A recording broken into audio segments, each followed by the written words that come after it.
So hello everyone, আপনারা সবাই কেমন আছেন? আই হোপ আপনারা সবাই ভালো আছেন। আর আজকে কি রেসিপি শেয়ার করতেছি আপনারা তো দেখেই বুঝে গেছেন। আর এই কুকিং ব্লগে আমি এত মজার এত জুসি একটা পেঁয়াজু রেসিপি শেয়ার করব। এটা এই রমজানে আর কি খেলে মুখে অমৃত লাগে। ইফতারে বা যে কোনো সন্ধ্যা স্ন্যাক্সে খেতে পারেন। উপরটা ক্রিস্পি আর ভিতরটা যে সফটনেস অ্যান্ড জুসি। তো আমি মূল কথায় ফিরে আসি, কিভাবে এটা আমি বানাই সব কিছুই দেখিয়ে দেব। তো প্রথমেই আমি 1.5 কাপ মসুর ডাল আমি খুব সুন্দর করে 1 ঘন্টা 1.5 ঘন্টা ভিজিয়ে রেখে ভালো করে কুচলে ফেনা ছাড়িয়ে ধুয়ে নিয়ে তারপর হচ্ছে হামানদিস্তা আধা ভাঙ্গা করে নিচ্ছিলাম। আর হচ্ছে দেন এটাতে আমি একটু করে ছোটো আদা দিয়ে দিয়েছিলাম আর কি ডালের বড়াতে বা পেঁয়াজুতে সবসময় আদাটা বেশ আর কি অ্যাপ্রিসিয়েট করে এই বড়াটা বা পেঁয়াজুটা। পেঁয়াজ মানে আদা একটু করে ছোটো আদা দিলে আর কি এটা বেশি মজা হয়, তাই আমি ডালের সাথেই কুটি নিচ্ছিলাম। তারপর হচ্ছে দেন ফাইনালি এটা কীভাবে আমি মানে প্রসেসিং করে দেখিয়েছি। তো এখানে ফলে রাখা কাঁচামরিচ আর ধনেপাতা দিলাম ডাল আর আদা কুটার মধ্যে। আর এখন হচ্ছে দেন আমি এখানে কুট করে রাখছি আমার ময়দা আর বেসন, এর থেকে 2-2.5 চামচ দিয়ে দিলাম।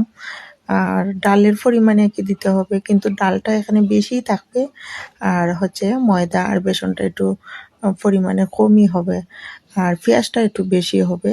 এখানে আমি কিন্তু পেঁয়াজটা আলাদা একটা বাটির মধ্যে হালকা সল্ট দিয়ে কষলে নিচ্ছিলাম যাতে পেঁয়াজটা আর কি সফট হয়, নরম হয়ে যায়, সেজন্য আর কি লবণ দিয়ে আলাদা করে বাটিতে পেঁয়াজটা কষলে নিচ্ছি।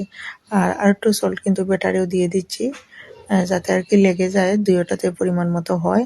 কিন্তু এই পেঁয়াজটা নরম হওয়ার বাদে কষলে আমি এখানে কিন্তু পেঁয়াজের ব্যাটারি অ্যাড করে দেবো, এত ঢেলে দিলাম।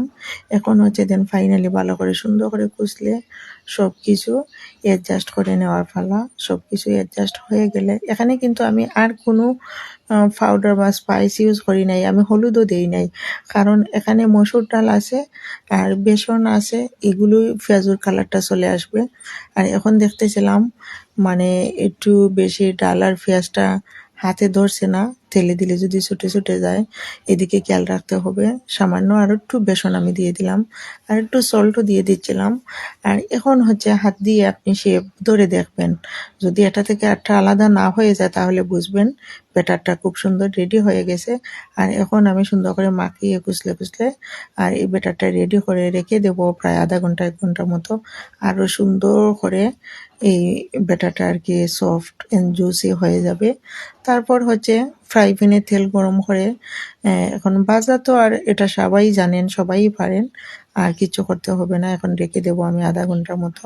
তারপর হচ্ছে অন্যগুলো প্রিপেয়ার করব বা ফ্রাই প্যান রেডি করব, এখানে তেল ডালবো। তারপর হচ্ছে আস্তে আস্তে সুন্দর করে হাতের 3 আঙ্গুলের সাহায্যে আর কি সুন্দর করে ছোটো না আর অত বড়ো না মিডিয়াম সাইজে আর কি পেঁয়াজগুলো শেপ দিয়ে দিয়ে দিচ্ছি। আর হচ্ছে এখানে তো খুব সুন্দর করে ভাজা হচ্ছে, আপনারা তো দেখতেছেনই। আর পেঁয়াজু ভাজা তো আপনারা সবাই জানেন কিভাবে ভাজতে হয়। এগুলো একটু এর মানে ওপাশটা একটু হয়ে গেলে আস্তে আস্তে মানে এখানে স্ট্রেচার দিয়ে আর কি উঠিয়ে দিতে হবে।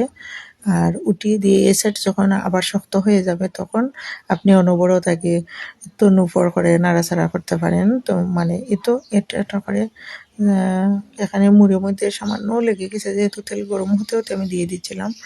তখন স্ট্রেচার দিয়ে সুন্দর করে তুলে চামচে দিয়ে তারপর হচ্ছে দেন ও পিঠ আর কি শক্ত হওয়ার জন্য একটু অপেক্ষা করতে হবে।